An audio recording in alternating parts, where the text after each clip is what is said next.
থাকবেন তার কোনো সম্পদ বাড়বে না, তার পরিবারের সম্পদ বাড়বে না।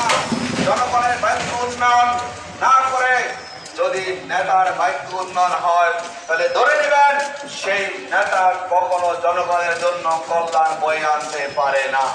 সম্মানিত এলাকাবাসী, আমরা আপনাদের প্রতি আহ্বান জানাবো, বাংলাদেশ জামাত ইসলামী একটা মজলুম সংগঠন হিসাবে আমরা আপনাদের পাশে দাঁড়িয়েছি।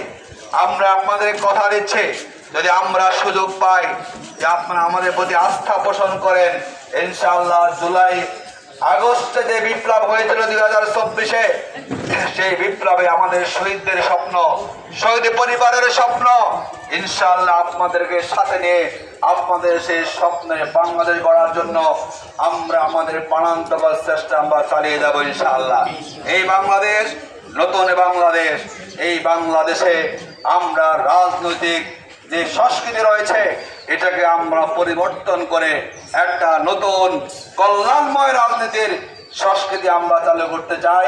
আমরা মনে করি যারা রাজনীতিবিদ হবেন তারা দুর্নীতি করবেন না, তাদের জবাবদিহিতা থাকবে, তাদেরকে জনগণ জিজ্ঞাসা করবে আপনি এমপি হয়েছেন, আপনার সম্পদ কেন করে। আমরা মনে করি আগামী বাংলাদেশ হবে জবাবদিহিতার বাংলাদেশ। একজন এমপিকে জনগণের কাঠ গড়ায় দাঁড়াতে হবে। আপনি এমপি হয়েছেন, আপনি সম্পদ কিভাবে উপার্জন করছেন, আপনি জনগণের বরাদ্দের টাকা কোথায় ব্যয় করছেন। বাংলাদেশ জামাত ইসলামী আগামী দিনে জনগণের কাছে জনগণের ক্ষমতা ফিরিয়ে দেওয়ার জন্য এবং দেশটাকে কতিপয় রাজনৈতিক দল এবং ব্যক্তির হাতে জিম্মি না রেখে যাতে 18 কোটি মানুষের দেশ হয়, যাতে সকলের নাগরিক তার অধিকার নিয়ে বেঁচে থাকার সুযোগ পায়, যাতে প্রত্যেকে নাগরিক তার সম্মান নিয়ে মর্যাদা নিয়ে তিনি জীবনযাপন করতে পারেন। বাংলাদেশ জামাত ইসলামী সেরকম একটা দেশ গড়ার লক্ষ্যে কাজ করে যাচ্ছে। আমরা আশা করব ইনশাআল্লাহ আপনাদের সমর্থন পেলে আপনারা আমাদের পাশে থাকবে।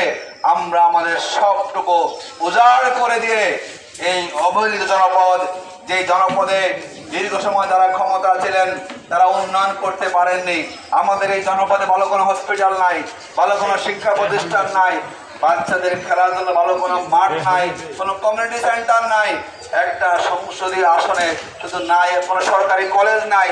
তার মানে হচ্ছে জনপদের লোকদেরকে যারা এই ক্ষমতা ছিলেন তারা বঞ্চিত করেছেন, তারা আমাদের যে অধিকারটুকু তারা আমাদেরকে দেন নাই।